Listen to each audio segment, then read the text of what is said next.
A incessante luta do espírito é direcionada para a perfeição relativa que lhe está destinada. Rompendo a pouco e pouco as couraças que lhe obstaculizam alcançar a meta, desvestindo-se dos equipamentos grosseiros, que são heranças das experiências iluminativas por cujo trânsito se movimentou, investe os melhores recursos quando alcança o nível de consciência lúcida para fazer brilhar a sua luz. Essa chispa divina que deve mergulhar no barro carnal a fim de desenvolver o Deus interno que se encontra adormecido, engrandece-se à medida que vence a sombra profunda que a reveste, experienciando valores cada vez mais nobres que lhe constituem graus de desenvolvimento moral e espiritual. Em cada etapa, supera um óbice e cresce, ampliando a capacidade de identificação com a vida mediante o processo de aprendizagem que lhe cumpre realizar a esforço pessoal, longe de qualquer protecionismo ou excepcionalidade, tendo-se em vista a superior justiça que rege todos os destinos. A fim de que seja alcançado esse mistério excelente, o método se encontra íncito no amor, que é recurso valioso para facultar o entendimento em torno dos acontecimentos e das pessoas, suas oportunidades e suas irmãs espirituais, iluminando-se com o discernimento que a capacita para novos empreendimentos e lutas. Tratando-se de um processo de longo alcance, não poucas vezes a sombra elege o prazer ao invés do dever, gerando conflitos e vinculando-a a viciações de que passa a depender, quando poderia avançar mediante recursos menos penosos. Adaptada aos primeiros fenômenos automatistas da evolução,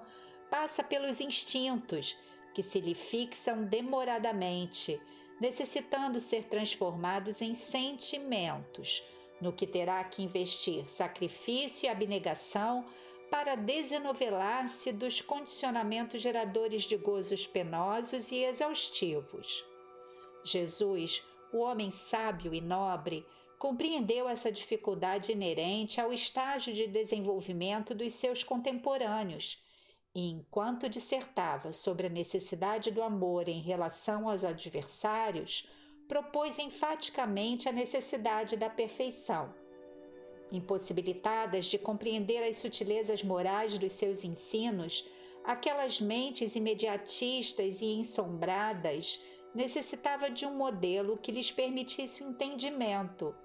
E assim, o Mestre apresentou o Pai como a síntese absoluta que é da perfeição, no entanto inalcançável, pois que o espírito criado jamais poderá ser igual ao seu Criador.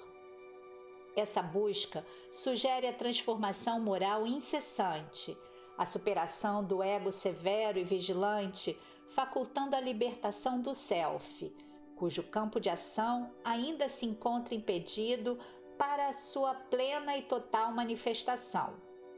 O amor ao próximo recomendado pode ser definido como companheirismo, solidariedade no sofrimento e na alegria, amizade nas situações embaraçosas, capacidade de desculpar sempre, produzindo uma vinculação afetiva que suporte os atritos e os conflitos típicos de cada qual. Pelo seu significado profundo, é um amor diferenciado daquele que deve ser oferecido ao inimigo, a quem se fez ofensor, projetando sua imagem controvertida e detestada por si mesmo naquele que se lhe torna vítima. Amar a esse antagonista é não lhe retribuir a ofensa, não o detestar, não o conduzir no pensamento, conseguir libertar-se da sua diatribe e agressividade. O amor libera aquele que o cultiva.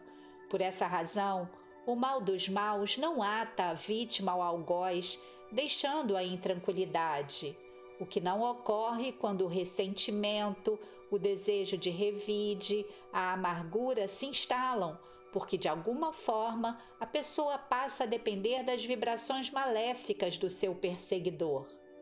Esse sentimento desenvolve os significados éticos da individualidade, porque a prepara para futuros embates, nos quais se fazem necessários a paciência, a compaixão, a caridade e o sentimento solidário.